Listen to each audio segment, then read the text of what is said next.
When planning your garden, why do you want to plant chives? Besides the obvious fact that they're wonderful to eat, why do you want to plant chives?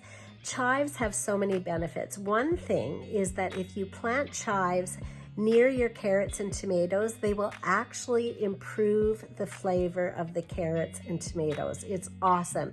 They're great companion plants. And you know, companion planting, I talk about it often.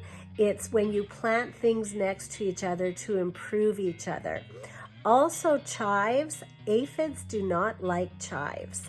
So they don't like the aroma of chives. So when you plant chives, you're actually repelling aphids. Aphids can do a lot of damage in a garden. I've seen aphids take down a snowball tree, a great big snowball tree. They just ate it until it was dead. So you don't want those little aphids in your garden, and chives will help repel those aphids. Now, you do want to avoid planting chives near your beans or your peas. They are not good companion plants with each other. They don't like each other. But chives in your garden, one of my favorite things, companion planting, and you have a great day.